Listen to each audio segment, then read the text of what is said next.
Assalamualaikum warahmatullahi wabarakatuh. Ilmaan Oromoo warreen biyya lafaarra jirtan akkam nagaa fayyaa keessanii jirtanii jiruuf jireenya maal fakkaata? Alhamdulillahi as geenye jirra. Akkam adda bannee jirra. YouTube kanarratti addaan bannee jirra. Jiruuf jireenyaa fi haala jireenyaa tokko tokkotu nu mijachuu didee nuuf mijachuu didee inshallah walitti deebinee jirra. Yeroo gabaabaa keessatti baganaa jiraattanii akkam nagaa fayyaadha jirtanii baga jiraattanii channel keenyallee like godhaa, share godhaa, comment illee jalatti kannaa. Inshallah yoo Rabbi nu laaffisee nus irratti deebiin oollu YouTube kana banuu malee irratti hojjechaa hin jirru. Baay'ee dagatnee jirra. Waa tokko dagatuun hin barbaachisu, irratti hojjechuun baay'ee bareedaadha.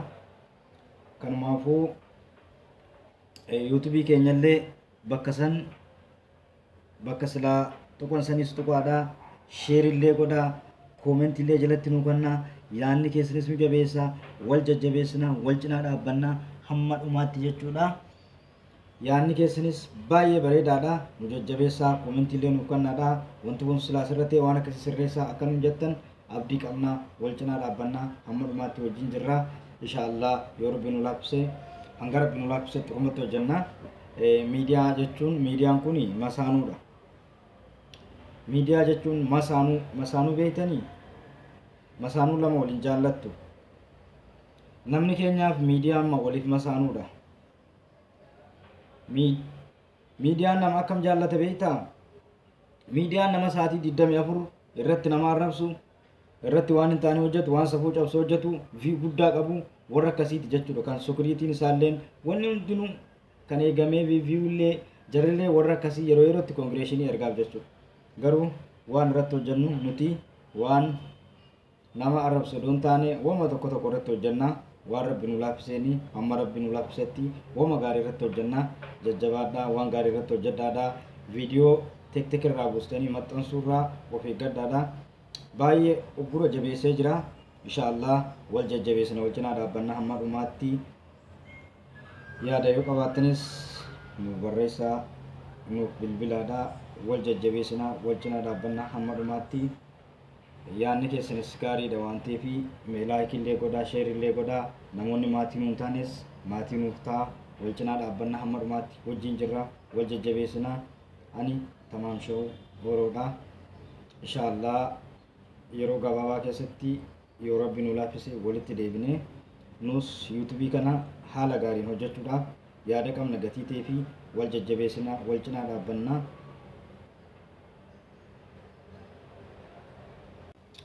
YouTube teessanillee YouTube faayidaa qabdu akka isiniif taatu abdii qabna. Rabbiin YouTube faayidaa qabdu isiniif haa godhu. Hojjechuu qofaa miti, nama waa xiqqishoo hojjetee waan guddaa argatu Rabbi isiniif haa godhu. Jajjabaadhaa, wal jajjabeessinaa, wal cinaa dhaabbannaa.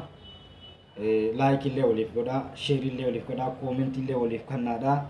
Maatii illee waliif ta'a, wal jajjabeessaadha. Maaliif yoo si waliin jajjabeessine namni ormaa waliin jajjabeessu. Mee fakkeenyaaf jara Afrikaa fi jara Arabaatii fi uummata tokko tokko yoo fudhattan laala. Baay'ee secondii 5 yoo gadhiisan story irratti jechuudha. Viidiyoo shortii yoo xiqqaate guyyaa tokko keessatti gara namni miliyoona 3 miliyoona 4 daawwata. Maaliif wal jajjabeessu. Kanumaafuu isinis wal jajjabeessaa, wal cinaa dhaabbannaa hamma dhumaatti wajjin jirra. Yaanni keessanis nu jabeessaa. Kanumaafuu ulfaadhaadha. Ani garuu dhabe malee YouTube nama kamuutu hundisu. Like godhaa, share godhaa, comment jalatti kannaa. Hedduu jechuudha. Waan akkas ta'eef inshallah ta'ala yoo Rabbi nu laaffise walitti deebinaa, wajjin hojjennaa. Waan gaggaariidha. Banuu qofaa miti, bananii dhiisuu qofaa miti. Irratti hojjechuunis bareedaadha. Ijoolleen keenya warreen Facebook fayyadamtan Facebook keessan Facebookiin keessan sila gara foolootti jijjiirtanii natti fakkaate. Fakkeenyaaf warri aadii friendummaa maal kuni Facebook keessan illee gara foolootti jijjiiraadha. Facebookiin keessan yoo kuma tokko ol darbe akkuma YouTube'itti monetization money guuttee jechuudha. Afaan Faranjii kunillee namaan galu money guuttee maallaqa irraa argachuu dandeessa. Akka YouTube sanitti illee hedduu baay'ee ulfina akkasiin qabu. Viidiyoo TikTok irraa gabbuustee viidiyoo copyright hin qabne jechuudha. Video copyright qabne irratti maxxansitee haala akkasiitiin view guddoo argattaa. Sa'aatiilleen sa'aatii akka yuutuubiitii miti.